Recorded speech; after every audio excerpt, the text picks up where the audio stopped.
and that's got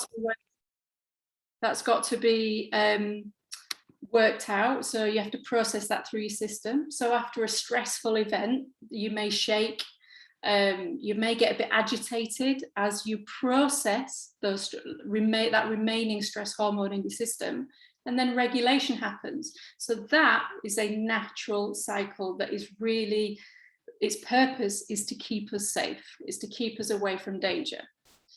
However, when the body can't switch off easily, when we have long-term stress, when we've experienced trauma, head injuries or certain type of illnesses that affect the amygdala, long-term stress, as I mentioned, is something that a lot of us go through, to the point that stress can often be normalized. It becomes this normalized, normative language in our life that we don't often recognize how much stress we're under, how much anxiety is being fed in, until we feel the flare-ups.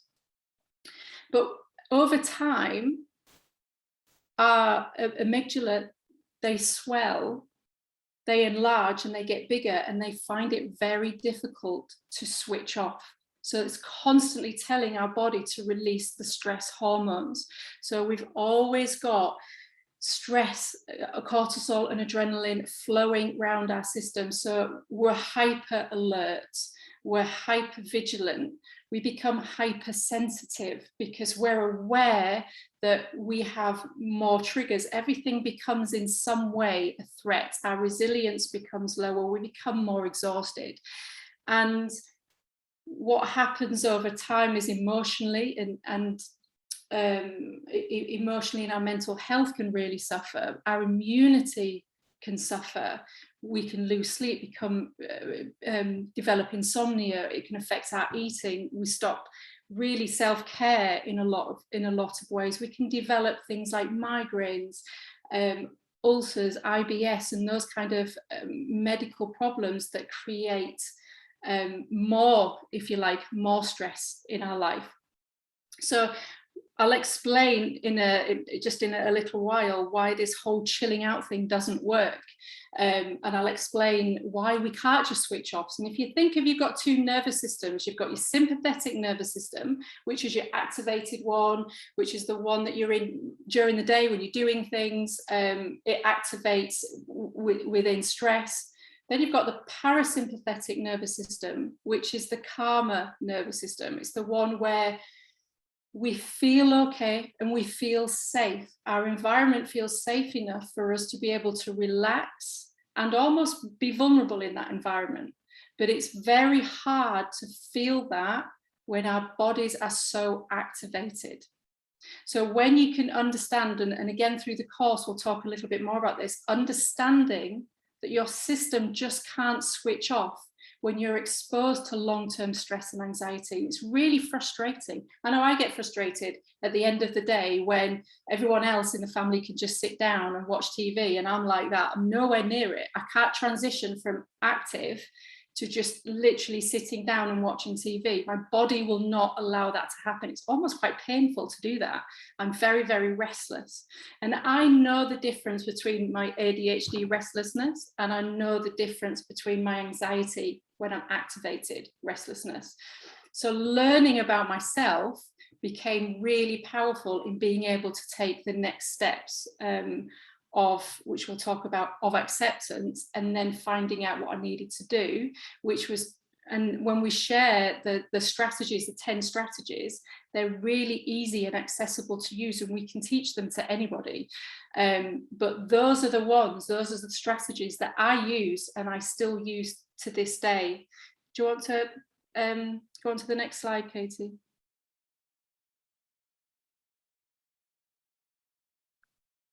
Is she there? She's gone off for a cup of tea already. So as I was talking about, my anxiety's been there really for as long as I can remember.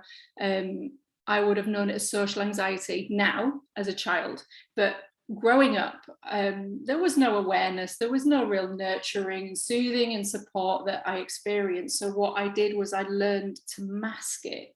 I masked it so well that even I didn't have the introspection, I didn't have the awareness that, or the connection that I was really suffering with it. I was hitting my 40s when I was able to really put two and two together, that actually I lived with anxiety. My career started off as a trauma nurse. I was a trauma nurse and nurse educator for 15 years. So every day I was going into trauma situations. And what I didn't recognize at the time was my disconnection to everybody else. So every day I would get up, sort the boys out, I'd do all the work with James, then I'd get in the car, drive to work, work in trauma all day, come back home. And every time I got back home, James would then have a meltdown, because bless him, all day long at school, he's really held himself. He's been unsure, he's with this, sensory overload, sensory overwhelm, but he would naturally mask it, come home in his safe environment and feel safe enough to release. But obviously then there's all that management that has to go on as well. James would go to bed. Transitioning him to bedtime was obviously very difficult. He'd go to bed, I'd be exhausted, I'd have no proper come down, I'd just pace around the house doing odd jobs, and then eventually I'd go to sleep. Within a few hours I'd be up again, going back to work. So working in that field of trauma really escalated me to a point where I experienced burnout. And if anyone's experienced burnout, it's really not a pleasant place to be, and took me quite a lot of years to come back from. And I'm still working on that now. So when I became a parent of James, who has general anxiety disorder, there was a lot of learning around that, and we connected really well and resonated really well. And now I know why, and I know why I was able to support him and why I was able to help him. But it took afterwards, it took when he was about 18, to be fair, when I really sat down and was hit with the realization that I lived with anxiety. Do you want to flip over, Katie, to the next slide? And some of the struggles that kind of sat when I sat down with this massive piece of paper, because I felt really overwhelmed. And I wrote down some of the experiences that I had, which was, I was always believed that I was being judged. I'd got to that place where I had no resilience and I had no ability anymore to connect with people, because I just felt constantly judged, and it just made me create distance. Avoidance, I disconnected from people, I avoided eye contact. If I saw somebody coming down the street, I had no confidence. If I'd known them for years, I would literally avoid them. I would turn around and go the other way. And that's the flight coming out, and that's the freeze response. Restlessness around the clock, the constant leg shaking, the fidgeting, the biting on the inner side of my cheek, over apologetic. I mean, I can apologize for global issues, everything's my fault, and I would apologize for everything. I always wanted to run away. Just wanted to, and actually I became an ultra marathon runner for that reason, to be able to run away. So in the day, what I would do is I would I'd go running up the hills, because I physically was saying to myself, I'm running away, until the point I would get tired, and then I'd stop and go, I want to go home now. So I had to kind of role play what my body wanted to do, knowing I'd come home. It just got really bad when I could put a lot of miles in. I'd be out for hours. Shivering, I'd suddenly just start shivering. Intrusive and catastrophic thoughts. I mean, we don't need any help with that as parents anyway, do we? But the catastrophic thinking and the overthinking and the overanalyzing everything, the over-planning, that everything's going to go wrong, so I plan more and plan more. Everything was just exhausting. But I also was a massive people pleaser and a rescuer, because I couldn't cope with conflict. I couldn't cope with letting people down. I couldn't cope with people feeling disappointed in me. I couldn't cope with not providing for everybody. But mostly, the more I helped other people, the less I had to sit with myself. And that was the big thing, was learning to sit with myself inside and really recognize the things that I was feeling and the emotions that I had. So I spent years running away from myself, trying to be everything to everybody else. And so when I recognized that I had these behaviors and actually it was masking the anxiety, suddenly to stop and sit with that was actually really quite emotionally overwhelming. Can you turn over, Katie, to a new one? So just thinking about, what does anxiety look like? Everybody's different with their anxiety. What does it look like to you? What does it feel like? What does it sound like? Sometimes, I would sit there really restless, agitated, impatient. I couldn't be on my own. Sometimes, classically, I'd get out the shower and I'd sit with a towel around me and sitting in the bathroom, which is that classic place we hide, isn't it? Because there's a lock on the door and we can just have like 20 minutes to ourselves if we're lucky. And I found myself, because showers are very comforting for me, it's that warm water pounding down, that I'd get out the shower and in the day, because I guess I knew I had the space to do it, and I would just sit and zone out, and I could literally sit and zone out for so long and just lose time. And that's anxiety as well. And we forget that anxiety can look like so many things, and we can see people functioning really well. I remember when I started to tell people and say to people, that anxiety is something that I live with, the amount of people that just went, I'm really shocked. Or, well, just go and try meditation, try yoga, try those things. Nobody actually listened. Nobody really validated my experiences. Everyone just, well-meaning, dismissed it and minimized it, which is why I'm really passionate about working with people that live with high levels of anxiety. But if you do sit there, it's really powerful to work out what your anxiety looks like, and then start to recognize some of those behaviors that can come from that. But if you do that, just do it from a place of noticing and observing, and you practice self-kindness and self-compassion. It's very easy to feel for other emotions to come out as well around our anxiety. So anger, we've mentioned anger. For me, mine is shame. I have a lot of shame around my anxiety, so shame is a big one for me. So when I start to think about, I can't believe I've just said that, I can't believe I've just done that, it's really impulsive, or then I will sit with that and I will not let it go. And that's me punishing myself for doing something wrong. Well, my body isn't wrong, my behavior isn't wrong. I need to manage it better when I have those flare-ups. I'm working all the time on that. But once I recognize that my body's doing the best it can do, my behavior is doing the best it can do to try and find that regulation, it really helped me work on that kindness and that self-compassion, to recognize that actually I'm not a bad person, I'm okay. And actually there are, I'm somebody that just needs some real support in that place. I found it very difficult to find the right support, which is why I created my own, and then was able to go and find some support in that way. Do you want to go over to the next slide? So this is one of the exercises every morning that I get out of bed, because whenever I'm talking about anxiety, I always find mine, I just mirror it. So because I'm talking about it, I do find my anxiety starts to just kind of wake up a little bit. So this is an exercise I do every morning, and I also do it if I feel, if it's an appropriate place to do it, but if I feel that my anxiety is getting a little bit out of hand.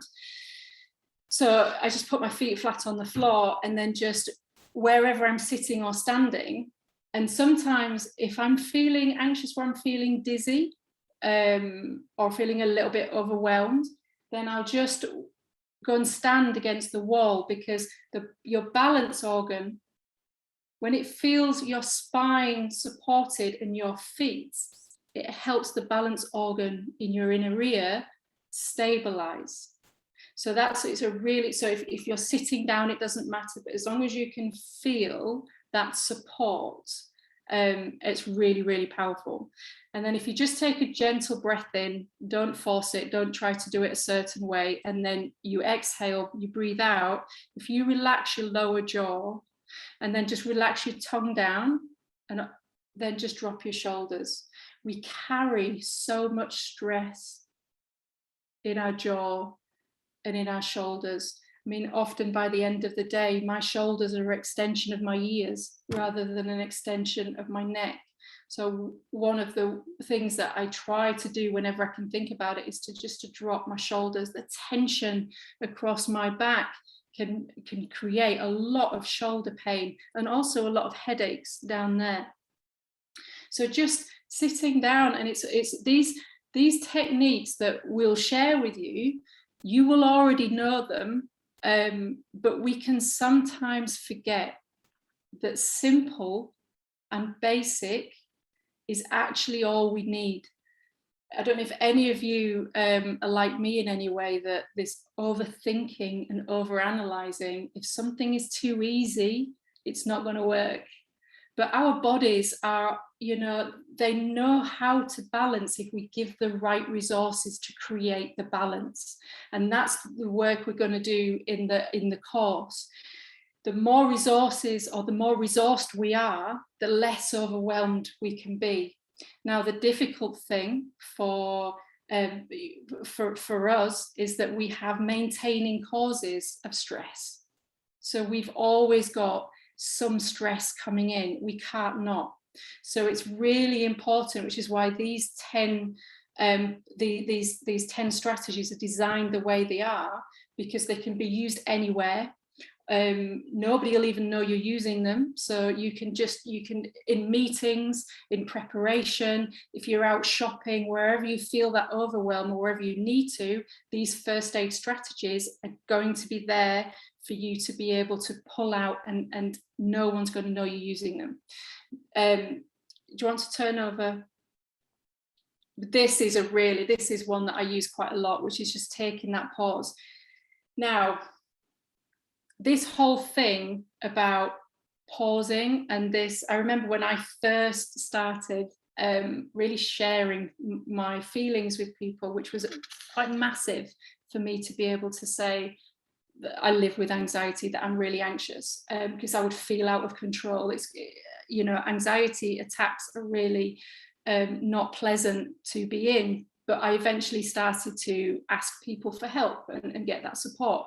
And in the beginning, people would say to me, you've just got to learn to relax.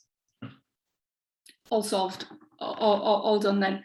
And how I used to get people to, because they just wouldn't understand how I just couldn't just work on relaxing. And so how I used to get people to try and understand it was, if you're driving your car at 20 miles an hour, really smooth, easy 20 miles an hour, and you have to put your brakes on really quick, it takes 12 meters to stop.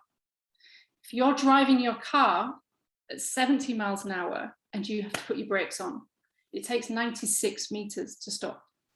So if you imagine your car like your nervous system and the speed you're driving at,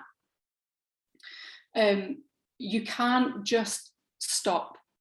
So inside, when your nervous system is triggered, is activated, if you're in an anxiety cycle where you're not able to regulate as quick, and it can take days to regulate down, it can sometimes for some people take weeks, and then you're exhausted afterwards, after that cycle, but then you're left with all that emotion as well, and all that reflection of what's gone on in those last few days, or what's gone on in that cycle.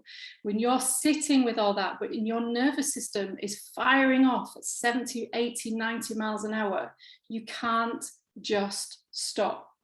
And I learned this with James. So he would transition home from school, he'd rest, he'd just like collapse down, go into a bit of freeze mode, I learned to understand what was happening, and then he'd have, like, we'd call it his witching hour, his second wind in the evening, but then transitioning into bedtime, no chance. There was no chance that he was just going to go for a shower, get his pajamas on, brush his teeth, go to the toilet, and then go to bed.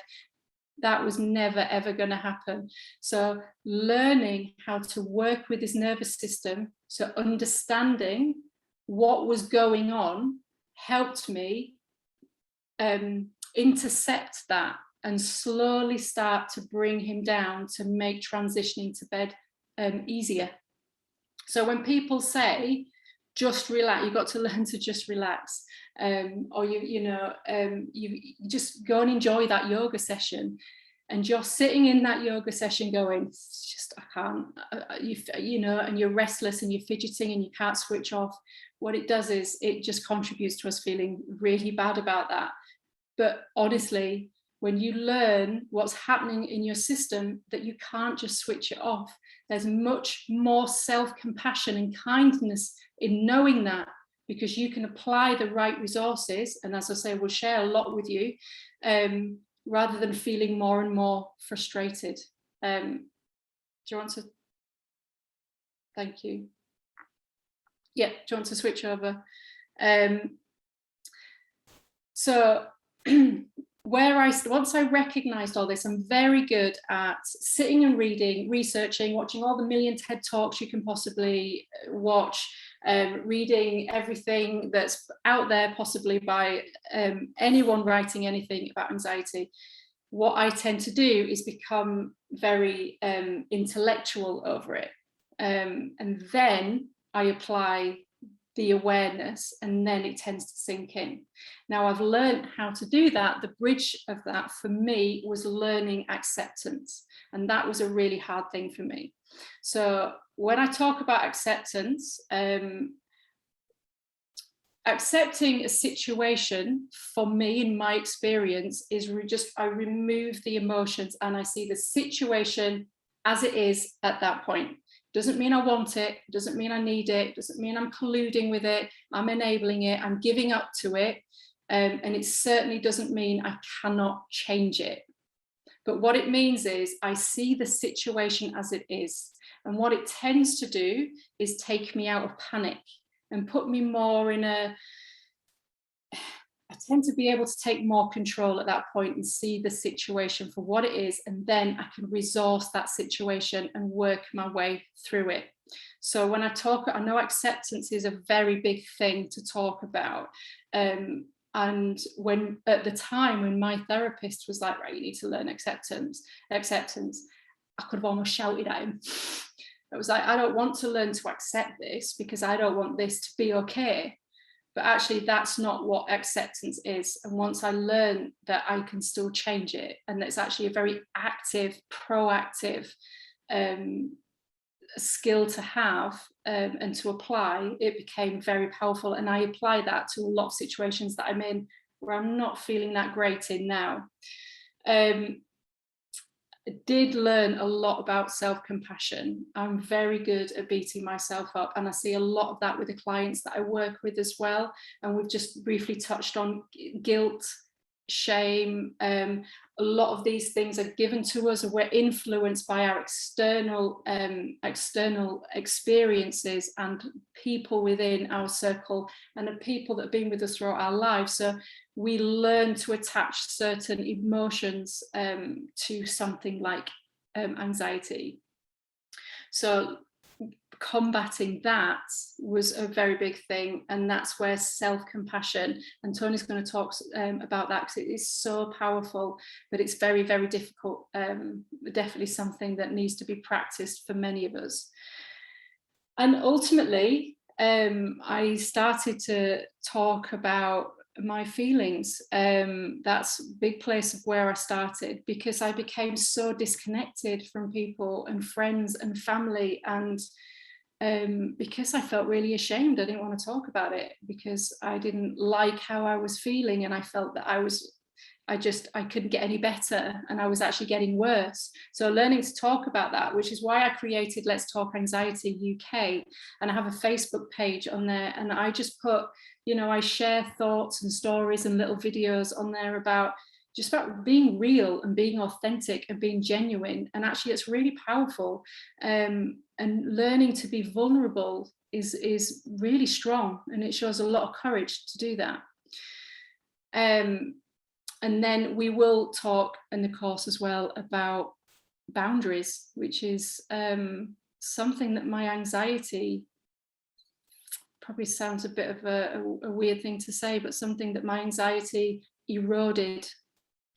Anxiety did erode my boundaries quite a lot. And so when I learned, at the same time as being able to manage my anxiety, I learned to put new boundaries in place. That was a huge turning point for feeling much more in control of my life and adding less stress and taking some of the spinning plates off me that I didn't need anymore.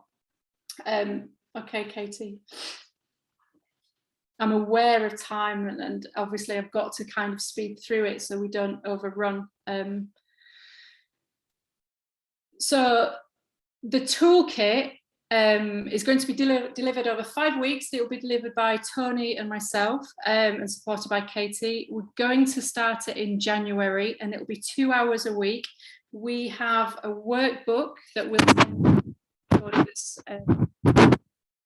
completely free to come on, and the workbook works with, and it's got all the 10 strategies in it summarized, and we'll deliver 2 strategies a week so that it's not overwhelming. And we'll send out a flyer, and how to book on and all the details will be on there. We understand that 5 weeks out is a big thing.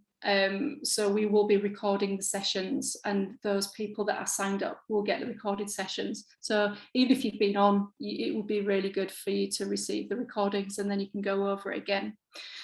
So the 10 strategies that we'll be covering is, we're looking at resources.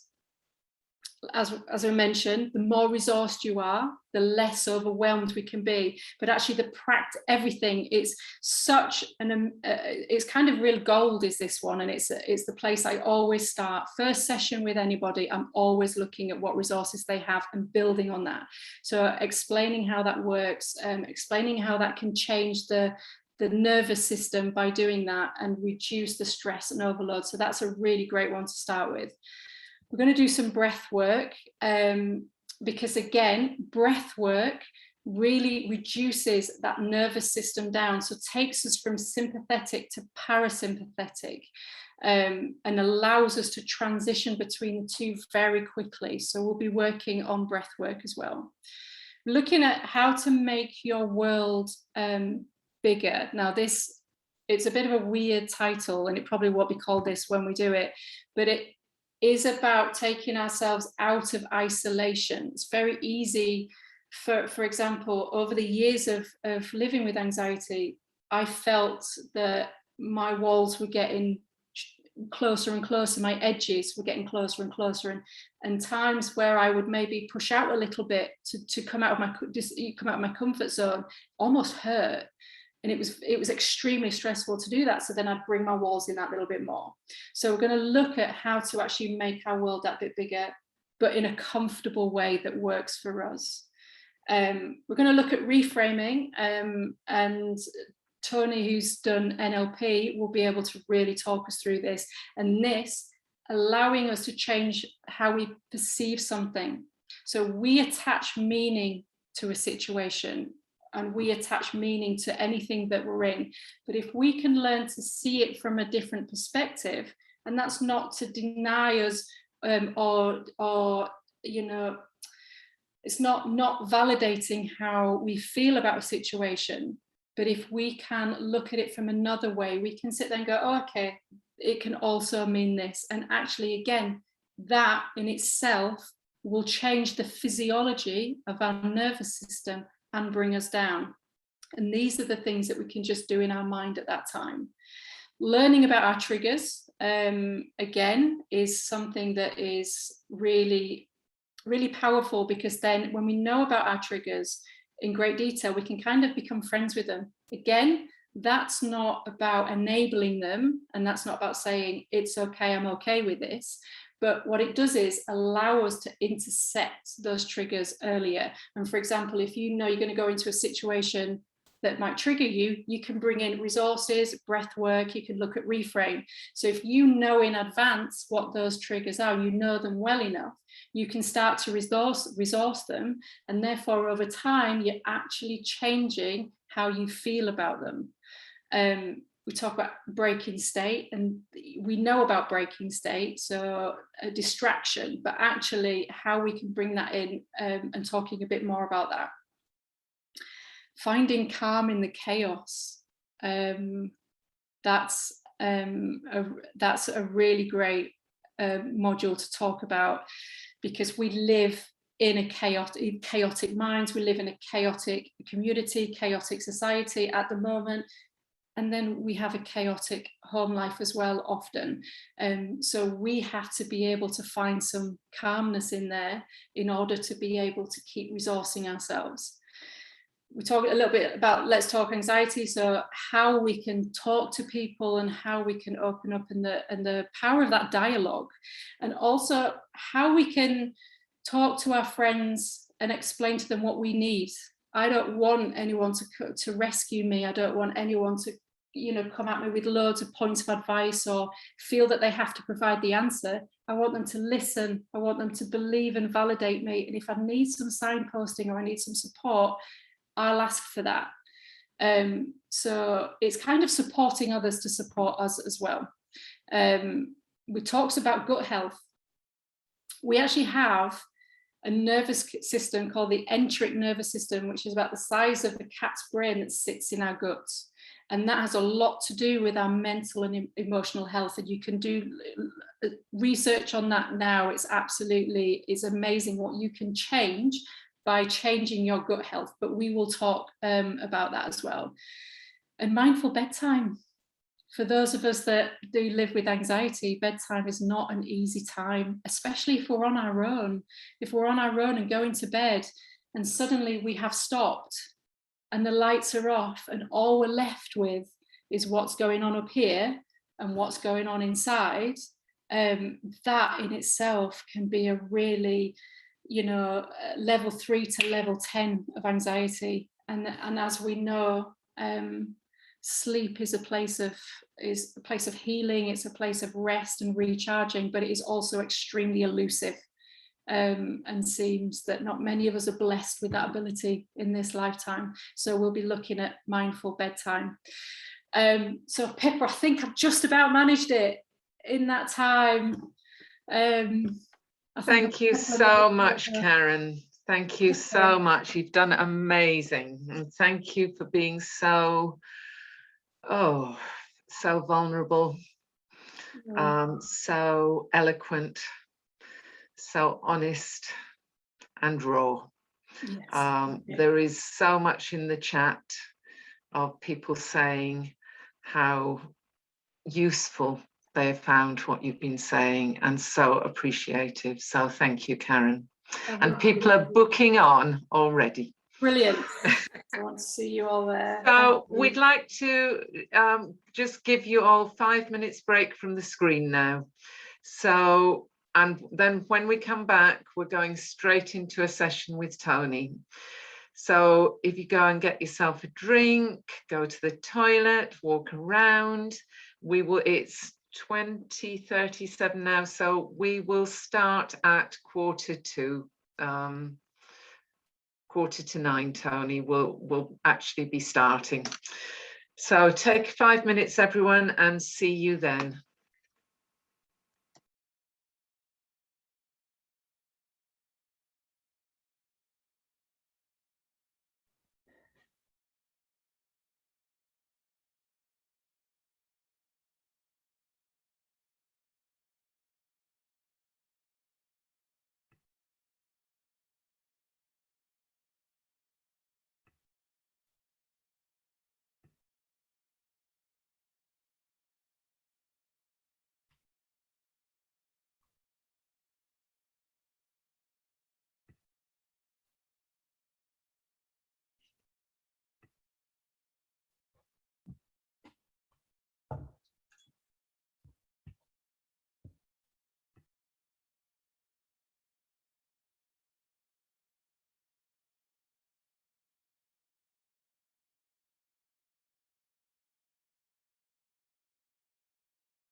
Hi, Tony. Hi, Katie. Hello. So we'll just give everybody another minute to come back. Make sure we're all comfy, refreshed with a cup of tea or whatever it is you need. Okay, so shall I get started? What do you think? Thank you, Tony. That would be great. Yeah. Yeah. If anyone's not here, I'm sure they'll just join in and pick things up. So thank you. Oh, they can catch up on because it's been recorded, isn't it? So yeah. Okay. So hi everybody. My name's Tony, and so today I'm going to talk more broadly about staying strong, about what staying strong means, and I'm going to focus specifically on kindness.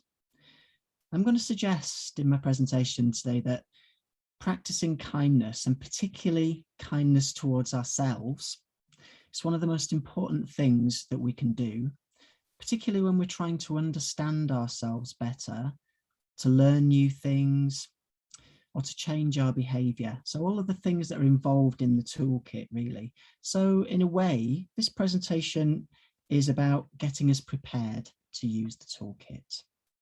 Okay. Then I'm going to explain a little bit about mindfulness and self-compassion and how this fits in with the work that we're going to be doing,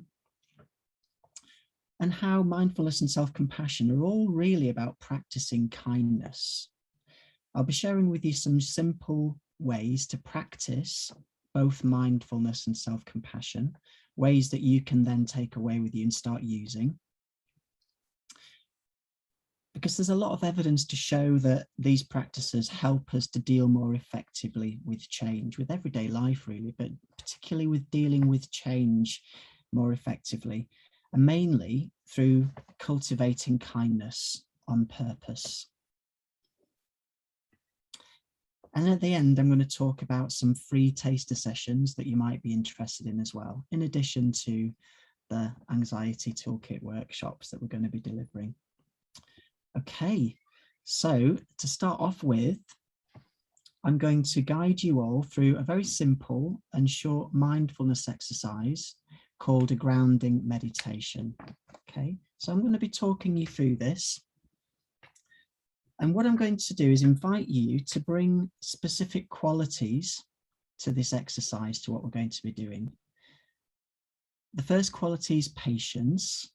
Very important quality for all of us, and one that's quite difficult for us to cultivate. So what I want you to do is invite you to do is to just be patient with whatever you experience, what comes up. Be patient with yourself and see if you can just let go of any expectation you might have to be brilliant, whatever that may mean for you.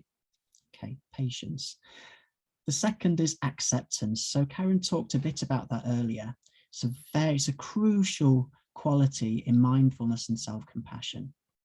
You're going to be learning a lot about acceptance on this course. So let's start now. So, and as Karen said, acceptance is really, it's an active process. And when we say acceptance in mindfulness, we mean just acknowledging the situation as it is, acknowledging the reality of what's happening. Okay. So first of all, before we get started, I want to bust a myth, a very common myth about mindfulness. A lot of people think that mindfulness is about emptying our minds or stopping our thoughts, stopping distractions or our minds from wandering. Now, here's the thing, we can't stop our mind from wandering. It's impossible to stop it from wandering, from getting distracted. But what we can do, and this is what mindfulness is really about, is we can change how we respond when this happens. So the usual reaction when our minds wander, if we're doing something, maybe trying to focus on something, and our minds wander and we get distracted, we might get caught up in thoughts and emotions or some sensation, an ache, a pain in the body. The usual response is that we get annoyed and frustrated with ourselves, and we wish it wasn't happening. In mindfulness, what we're doing is we're practicing letting go of that habit, and instead we're cultivating the habit of responding with kindness. So how this works is, for example, if the mind wanders, we just accept my mind has wandered. This is what the mind does. And then we gently and patiently bring our awareness back to the breath. That's what we're going to be doing in a minute. And also, if we do find ourselves getting frustrated, then as soon as we notice that, oh, I've got frustrated because I've got distracted, then we just accept, oh, I've got frustrated now. Okay. And let's see if we can just let go of that and bring our awareness back to the breath with kindness. And to help you, I'm going to be reminding you of that as we practice. Now, when we breathe in mindfulness, we aren't trying to change the breath in any way. We're simply noticing the breath as it is. Okay. And it doesn't matter if the breath is shallow or deep, if it's regular or irregular, if it's strained or relaxed. We're just simply noticing and accepting the breath as it is. Okay, so before we start, just a word on posture. So it's useful to get into the habit of sitting with a good posture when we're practicing mindfulness for practical reasons, because of course it's good for us to have a good posture. And we can easily get into the habit of sitting, of slouching or sitting in a posture that's not good for our spine. And also if we start practicing regularly, then it makes it easier for us to sit for a longer period.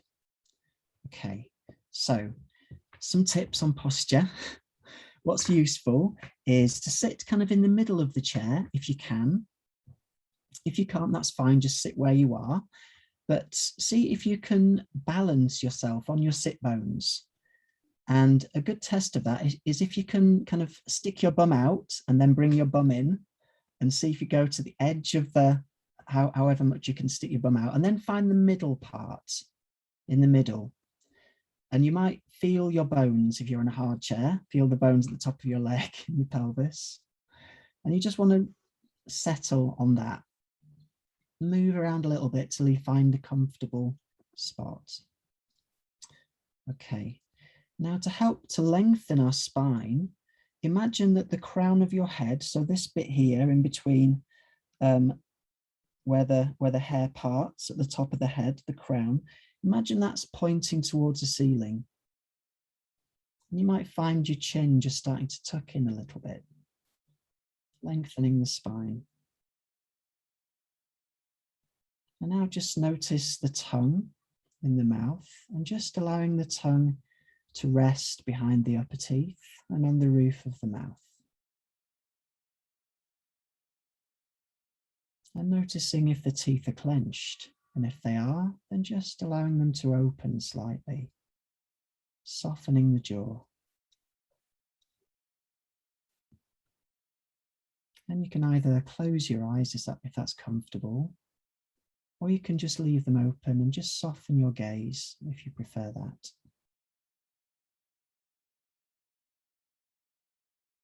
Okay, so when you're ready, just bringing your awareness to the breath as it is, natural breath. Breathing in, breathing out.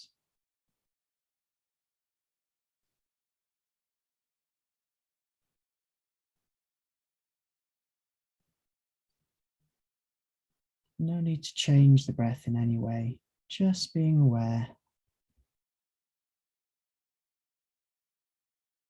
Breathing in, breathing out.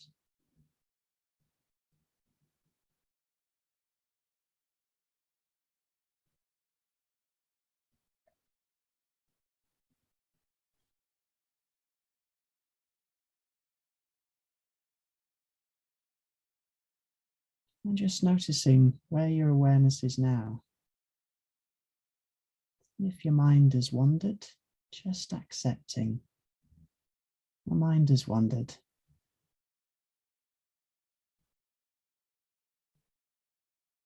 And with kindness, gently and patiently bringing the awareness back to the breath.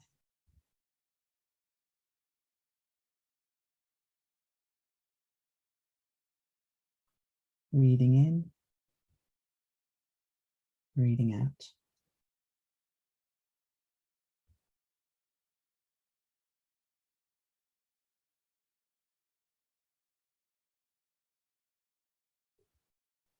Noticing the temperature of the air as you breathe in and breathe out.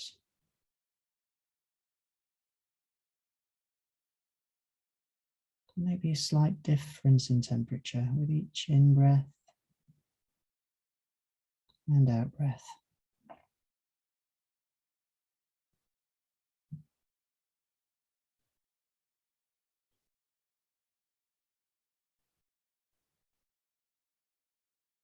Noticing the movement of breath through the body, expanding and contracting chest and the abdomen.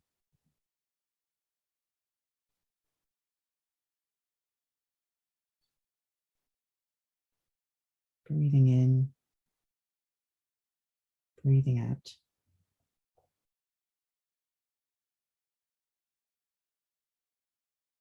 And noticing subtle movements throughout the body with each in-breath and out-breath.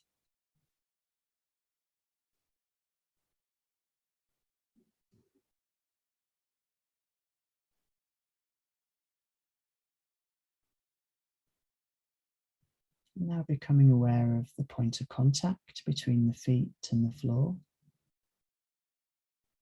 Maybe noticing the weight of the feet.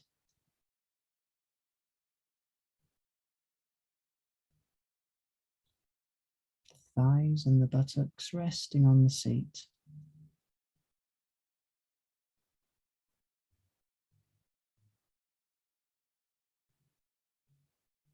Noticing sounds in the room and outside. Arising, maybe hanging around, passing away.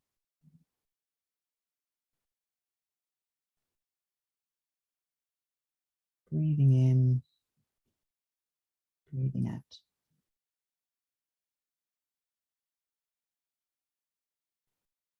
Now bringing the practice to a close, and if your eyes were closed, gently opening your eyes and coming back into the room. Okay, so a short guided mindfulness practice for you there. And I hope you found that relaxing or interesting, and you can ask me more questions about that at the end if you have any. Okay, so kindness. So for those of you who were at the last Staying Strong workshop, you'd be aware that it was a really key theme in the last workshop. It's something that came up and came through all of the presentations, really. So, and learning to be kind, and particularly being kind to ourselves, was pretty much an important thing for everybody. It's something that we all found a really important part of learning to stay strong.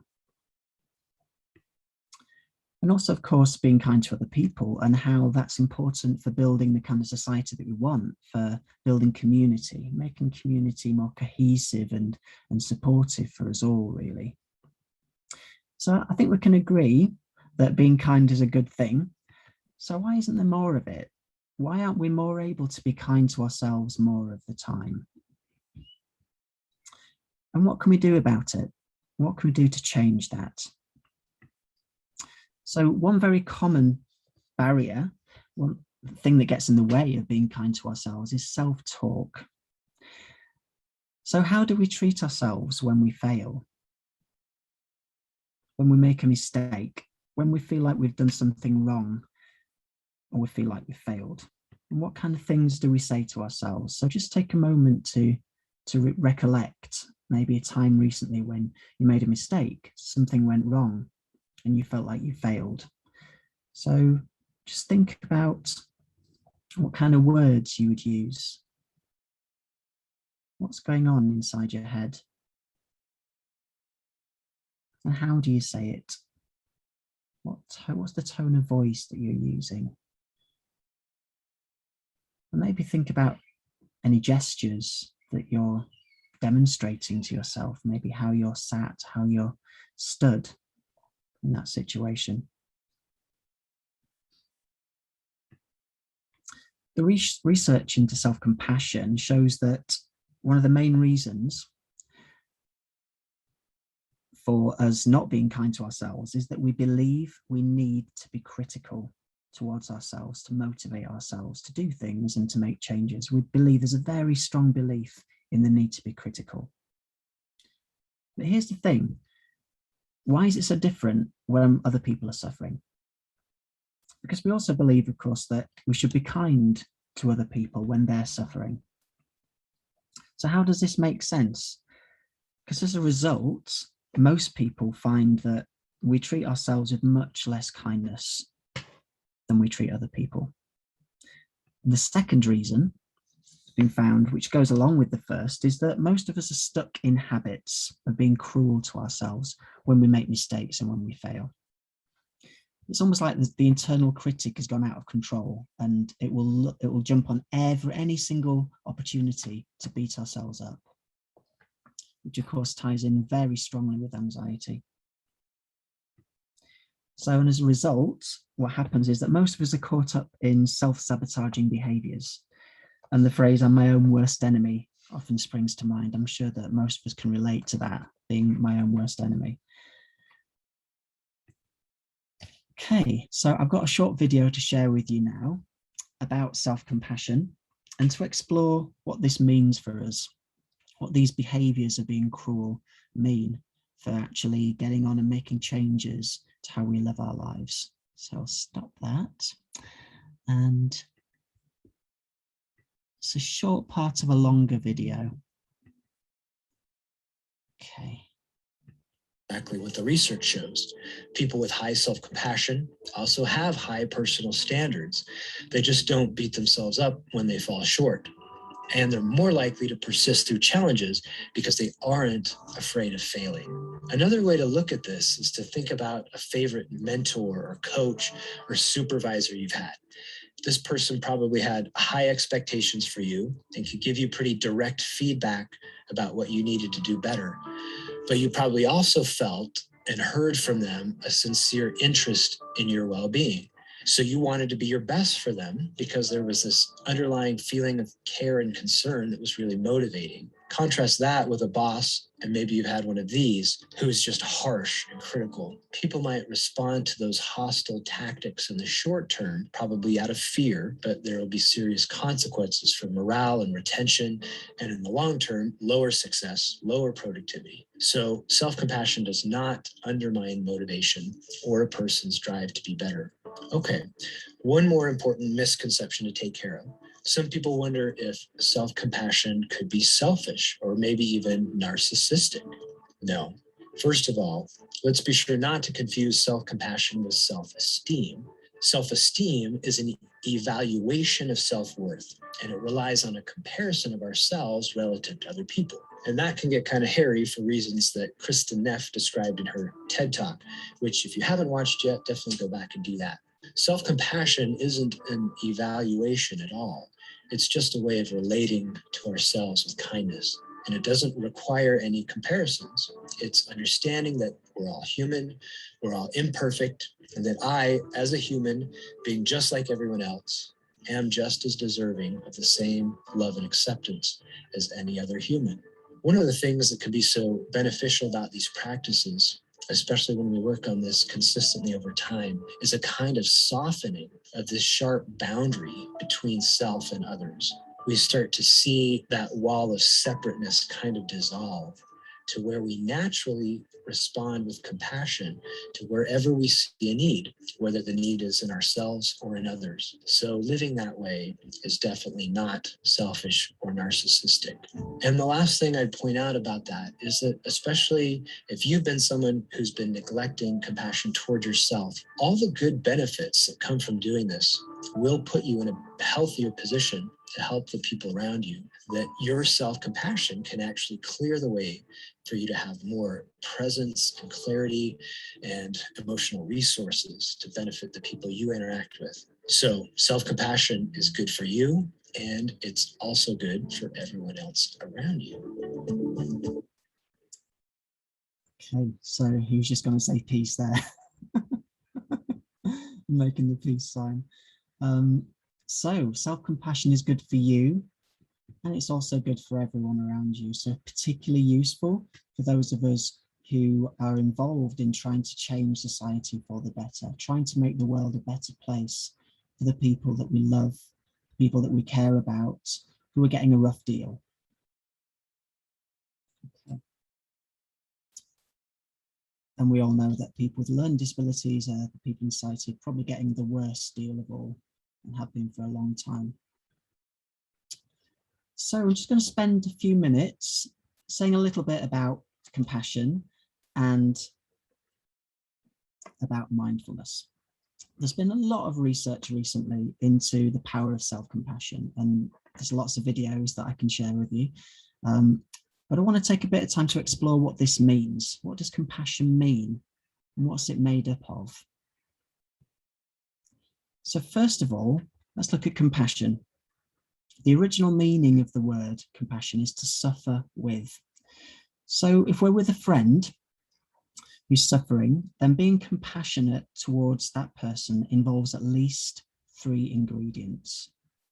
So the first thing we need to do is we need to notice that that person is suffering and be prepared to be with that friend.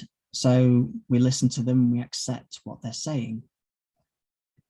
The second is the element of common humanity. And what this means is we take time to be with the person and we provide reassurance. We remind them that we all make mistakes. Failure is a part of life. It happens. Shit happens, and we can't stop that happening. And helping them to move out of any embarrassment or shame that they may be feeling. Very, very common when we make mistakes, having that feeling of shame and embarrassment. And the third part is kindness and understanding. So offering kindness and understanding to our friend and not trying to minimize it or ignore what's happening for them. So Karen talked earlier about how typical it is for people to kind of brush over how we feel and to ignore what's actually going on. That's not what we need when we're suffering. What we need is someone to listen to us, to take time out to just really understand what it's like for us, what's going on for us, what it means for us. So how about self-compassion? Well, of course, it's exactly the same thing. The difficult thing here, of course, is that it's just us with ourselves. And because it's about how we relate to ourselves, for all the reasons that we explored earlier, it's often much harder for us to do that because that internal critic gets in the way, that habit of criticism and that belief that we need to be critical gets in the way. So to help us to develop self-compassion, researchers like Kristin Neff have identified common elements, which are, first of all, to know that we're suffering. And this, of course, is where mindfulness comes in. Mindfulness, as I explained earlier, it's about turning towards reality as it is and having the courage to be with it, no matter how painful it is. Because without this, we often get caught up in habits that either minimize or over-identify our suffering. It's very typical for us to ignore our own suffering, to pretend it's not important or to hide it. Or the other extreme, to get caught up in it and become obsessed or self-pitying. So the mindfulness helps us get the balance right, to see what's actually going on as it is. And the second part is the common humanity element. So to recognize that everyone makes mistakes, that everyone fails and everyone suffers. To remember that we're just like everyone else, our common humanity. This is what helps us avoid getting caught up in the shame and embarrassment, which often leads us to isolate ourselves. And the third part is to treat ourselves kindly, treat ourselves with kindness rather than harsh self-judgment. And to see it another way is to treat ourselves as we might treat others who are suffering. I'm thinking about the video that we saw earlier and the comparison between the kind, compassionate boss who helps to motivate us, and the kind of more traditional boss who thinks that by being critical and being harsh and telling us off, he's going to motivate us. And then applying that to how we treat ourselves, using that as a metaphor to try and understand what's going on in our habits, in how we treat ourselves. Whereabouts are we on that spectrum of being kind or being cruel? Okay, so we can see there how mindfulness is a really key important component of self-compassion, because it allows us to know that we're suffering and to pay attention to it rather than brush it under the carpet or become totally absorbed with it and obsessed with it. Here's a definition of mindfulness that I'd like you to consider. Mindfulness is the awareness that arises from paying attention in a particular way. On purpose, something that we're doing on purpose. Moment by moment. So thinking about the exercise earlier when we were maybe getting distracted, and then just gently bringing our awareness back when we noticed we were distracted. Moment by moment. And the third part, equanimously. Now, might be, I'm not expecting you all to understand what that means, so I've got a definition here for you. So what that means really is a balanced state of mind, a state of mind where it's balanced, it's and open, we're able to see what's going on as it is, with kindness and compassion for ourselves in particular. So equanimously means having a balanced perspective, being able to see things in the bigger picture. So with that in mind, this next exercise I'm going to share with you is designed to help us to cultivate those feelings of self-compassion. And it's called soothing touch. So for this exercise, please be gentle with yourselves and kind with yourself. It might at first feel a bit weird, and it might also, for some of you, in some cases, it might feel quite emotional. You might get some emotions come up. That's perfectly normal. But what I'm going to suggest is that if you feel strong emotions, then what you can do is simply pause or let go of the gesture and just let your hands rest in your lap and just focus on your breath or bring your awareness to your feet if it feels a bit too much. The aim of this exercise is for you to explore different ways of practicing simple gestures of self-compassion. And it's an opportunity for you to explore alternatives and to see if you can find ones that work for you, that help you feel a sense of comfort and connection. Okay, ready to give it a go? Okay, so first of all, move yourself into a comfortable position, and if it's more comfortable to sit back into the chair, then do that. Whatever's most comfortable for you. Just relaxing into a nice comfortable posture. Okay, so I'm going to guide you through a series of gestures. And the first gesture is just to place both of your hands over your heart. Just let them rest over your heart, and you can either close your eyes or leave them open. Just notice how that feels. Maybe you haven't done this before, so just be curious. Notice how it feels. Resting your hands over your heart. Feeling the warmth of your hands. Noticing if there's any response in your body. Noticing how that feels. Okay, now I want you to make one hand into a fist, a light fist, not too tight. So make one hand into a fist and the other into a cup. The hand that's a fist symbolizes strength.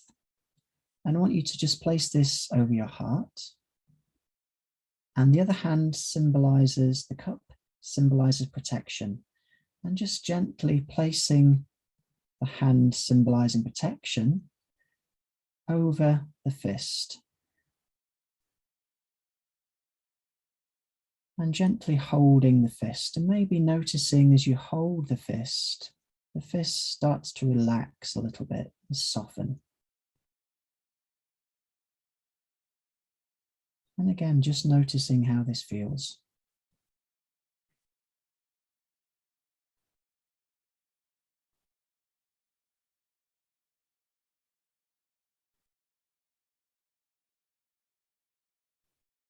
Okay, now I want you to open the fist and leave one hand over your heart, and then move the other hand down to the belly. Let one hand rest on the belly and one hand rest on the heart. Maybe breathing into the belly, breathing into the hand over the belly. And just noticing how that feels.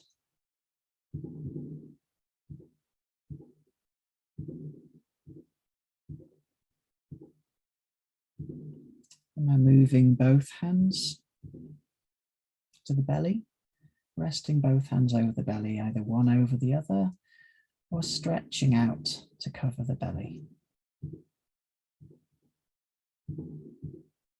Noticing how that feels.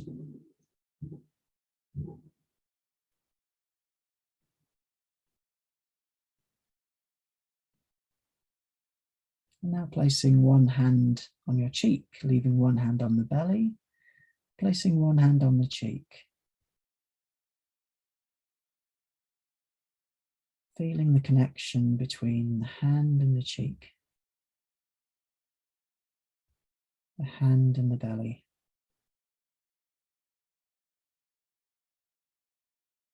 And now move both hands up to the cheek, so you're cradling your face, your hands. Noticing how that feels.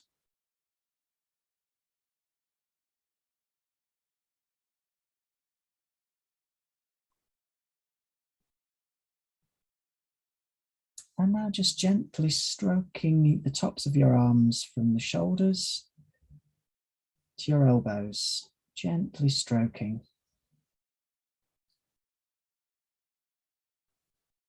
Noticing how that feels. Maybe you've already identified your favorites. There's a few more to share with you. And now crossing your arms over and giving a gentle squeeze, like you're giving yourself a hug. And you can even rock if that's comfortable, if you like that as well. Giving yourself a squeeze.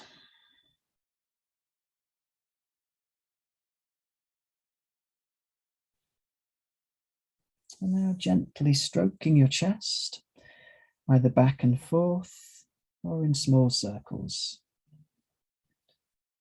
Maybe noticing a little bit of warmth from the movement. And again, the contact between your hand and your chest. And maybe slowing it down.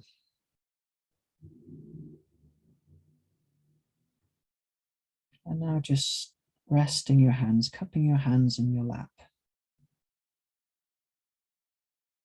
Breathing in, breathing out.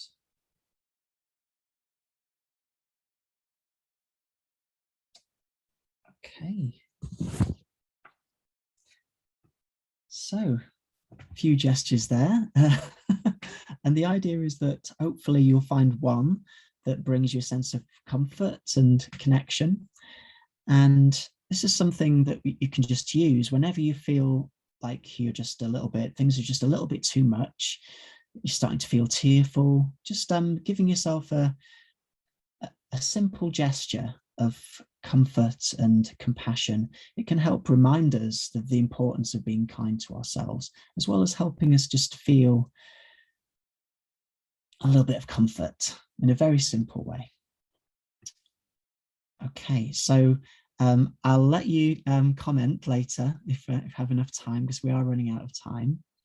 But I'll just end by saying that if any of you are interested in finding out more about mindfulness or self-compassion, then you're invited to attend free taster sessions or even a Foundation in Mindfulness course. Both I'm making available free to the Bringing Us Together community. So if you are interested, if it's something that you think you might enjoy and might help you to cultivate compassion, then do let me know, let Pippa know, or let myself know, and we'll arrange taster sessions if there's demand for it. Okay, so thank you very much. So just to finish on my logo for my business there. So I'm a mindfulness and self-compassion facilitator and coach, and also, as Karen mentioned earlier, I'm also an NLP coach. So thank you for taking part, and I'd be very interested to hear back from you how that was for you, if there were some gestures that worked. Hopefully there was one at least that worked for you, and also the mindfulness grounding meditation, how you found that as well. So that's it from me. Thank you very much. Yeah. Thank you so much, Tony. I don't know how everyone else feels, but I feel nice and chilled now. A really nice introduction to self-compassion and mindfulness, and following on beautifully from Karen's presentation. So we hope that we've given you a glimpse of the course that we'll be running in January and February, and I will send out dates. Some of you have already expressed an interest. I've taken your names.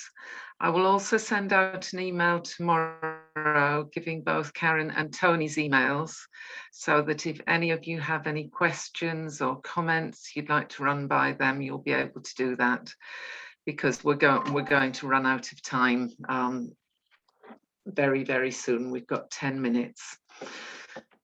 So please feel free to get in touch.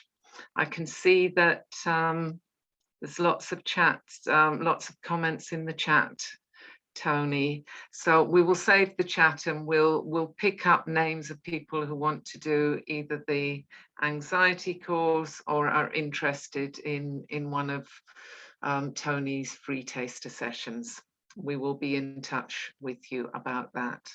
Or both, even, Pippa. I could do both. Or both, yeah, absolutely, absolutely, both, yeah. Yeah, Therese, you've said, let me have info about both courses. We will do that over the next few days. We will be in touch with you all. So before we finish, we'd just like to go and touch base with you all, really, and go around as we did in the beginning, and very quickly just to find out how you're feeling now as you leave the session. So some people have had to leave already, but maybe Lindsay, could we start with you, Lindsay? Hi. How I'd summarize how I feel now is I feel more supported, if that makes sense. That's how I feel. I just feel like in a safe space with others that we all share a similar experience, and so I want a similar on a similar journey, and want to create some kindness and a better, and some peace for ourselves, I suppose. Thank you, Lindsay. That is beautiful. And I'm glad you feel like that at the end of this session. Sam, could we come to you now? I feel very tired after that. It's the most peaceful half an hour I've ever had, I think. Oh, Sam. You deserve many more such peaceful half hours. So I hope you feel the benefits of this half hour for the rest of the evening. I hope so too. Thank you. Thank you for coming, Sam. Jude, how are you feeling after this session? Very peaceful. Mhm. Yeah. And the work I've got to do on stilling the inner critic is something I've been doing most of my life. I know where it comes from, but it's something I really need to acknowledge because it gets in the way of a lot of happiness. Mhm. Mhm. Yeah, but it was really it was very beautiful. Thank you. Thank you, Jude. Thank you for sharing the evening with us. Marika, you're on mute, Marika. Sorry. Yeah, no, I did find it very useful. I can be very cynical about things, Mhm. and which is part of probably the lack of self-compassion. So I really identified with that. I think I found it when it's mediated by someone like Tony and his soft voice and being led by somebody else, I find that it does really work. I find what's really hard is then to replicate that myself Mhm. on my own, something I've got to really learn. And I think that's going to take a lot of work because it's easy to fall back onto that sort of hardness to yourself again, isn't it? So it's like, you can see it's a lot of work to get there on your own, but definitely led by somebody else was very useful. Yeah. We all need each other, Marika. Yes. Thank you for being with us this evening. Thank you. Mary. Absolutely excellent. Really, really good. Thank you. Oh, you're very welcome, Mary. I'm glad you enjoyed it. Thank you for being with us this evening. Christine. Yes, it was. It was great. I'm feeling very relaxed and ready to go to bed now. Good. I hope you have a lovely sleep tonight, Christine. So do I. Thank you. Thank you. Kate. Kate Driver. You're on mute, Kate. No, brilliant. Yeah, it's lovely. I really appreciate everything that's been, that we've just seen and done. But I still find it incredibly hard to translate that into navigating the hate and hostility of adult social care and the services and the funding and how we're treated as family carers and disabled people. Yeah, it's wonderful that people care enough to help us through, but I just don't understand how to translate it into coping with the reality. Yeah. And that when we do the actual course, Kate, we will have more time to be going into specifics of our day-to-day struggles and the hostility that we all meet on a daily basis. Thank you. So thank you for being with us this evening. We've loved having you. Thank you. Jan. There's an awful lot of food for thought in that self-compassion for me. And I think, I can recognize within me there's a sort of strong inner critic that I think often is kind of an echo of the voice of one of my parents particularly. And that sort of inner voice is the one that sort of criticizes me if I do things badly. But I thought the exercises that Tony did were really helpful. I just feel so much calmer. My mind stopped whirring around as a result of that short session. So thank you, Tony. Thank you, Jan. Thank you for such positive feedback. Therese.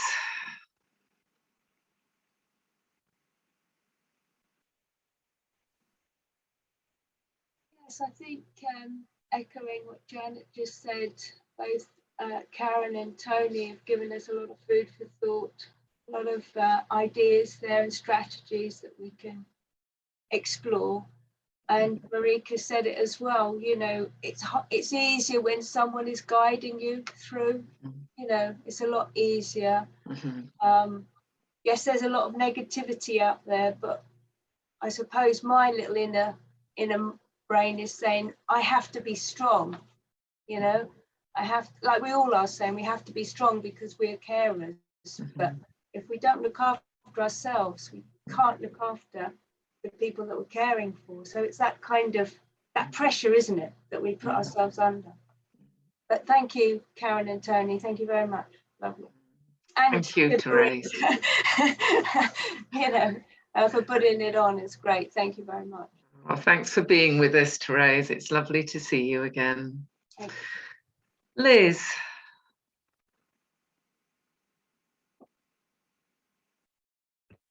Managed it. I felt particularly validated by things that Karen said. In particular, I find it very hard to rest. And even when people tell me to go and relax and find some downtime or time for me, it's not that I don't want to, but my body just won't stop. So that really helped me to understand that that's normal in our sorts of situations. So yeah, I felt quite validated by that and helped me hopefully to stop being so hard on myself. Thank you both. Thanks, Liz. Thanks, Liz. Lovely to have you here this evening. Geraldine. Hi, yes, I reiterate what Liz has said then. It kind of validated, you know, because as I said, we're a group and we feel the same things. And obviously, because I'm away having a break, I think hopefully I'll take more of it in and be able to do a little bit of practicing before I get home, because you just get back into the whole thing. And yeah. So thank you very, very much. Thank you, Geraldine. Thank you for being with us all the way from Switzerland. We appreciate it greatly. Karen, how are you feeling after the session?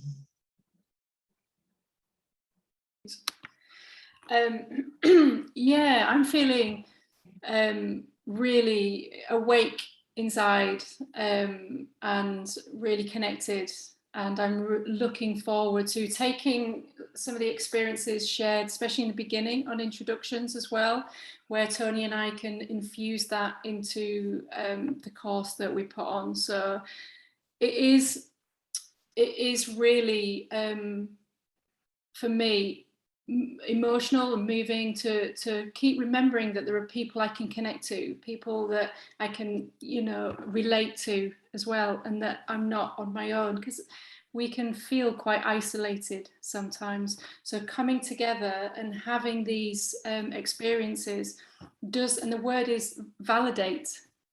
We can feel validated and not on our own, and just moving forward.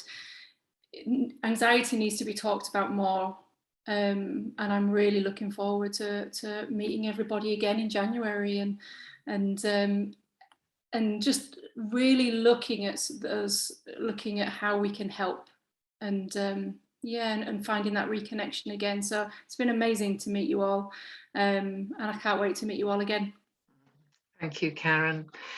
Emma, I'm aware I didn't come to you when we were doing the round. If you would like to say something, I know that you're in a pub and it's not easy to speak. If you would like to say something, please just put a note in the chat and I will come back to you. Tony, how are you feeling at the end of this session? I'm feeling really excited and really grateful to be part of this and to be able to work with you and Karen and develop some great, I know that's going to be fantastic resources we're going to be developing next year. I'm really excited to have the opportunity to work on that and to deliver that and to get to know you guys better and to learn more about your experiences, so that we can make our resources even better, because that's the beauty of this, is that by delivering courses like this, we learn from you as well, and we were able to build on what you bring to the course to make our courses even better. So yeah, I'm really excited about the future, and I always feel nicely chilled out after I've delivered some mindfulness and self-compassion, because of course I benefit from them as well. It's a reminder to me as much as it is support, you know, it's a win-win. So thank you, Tony. Yeah, thank you. It's been a pleasure having you here with us this evening. Thank you so much. Thank you. Emma, I can see that you've put a note in the chat, so thank you for that. Again, you're saying you relate so much to what Karen was saying, and it's nice to know that you're not alone, and how much you'd love to learn strategies to help yourself. Thank you so much, Emma. Katie, how are you feeling at the end of this session? I nearly fell asleep during Tony's sessions, Tony's half hour. And no, it's just really lovely being with everybody. And also that we've all got something out of tonight's session. And it's just so special bringing families together and being able to do something positive far away from adult social care. And I just hope that the course is, you know, I'm going to be on it as well, so I'm looking forward to it. But yeah, so thank you all. You're all very amazing and awesome parents. Thank you, Katie. I would just like to say I feel really privileged once again to have spent the evening with you, to have heard little snippets of your lives, and to have heard the presentations from Karen and Tony. What I'll take away most is just all of you wonderful people. It's so comforting to think of you all out there in the world doing your little thing. So thank you all so much for being in our lives and being part of bringing us together. I'll be in touch with you all in the next few days. And please do get in touch with us. If you've got any questions, comments, want anything, please get in touch. Lots of love to you all, and good night. Thank and you a big thank you to Pippa as well for so beautifully hosting it. Very welcome. Night night, everyone. everybody. Night night. Sleep well.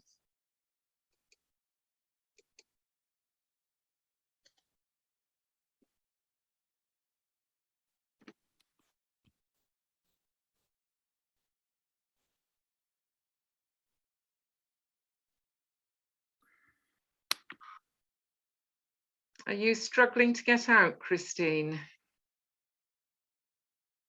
Bye. I think Katie is just gonna, we're not quite sure what's happening, but Katie is just gonna see if she can close it down for you. Okay, I'm going to remove you, Christine, just in case you can't do it yourself.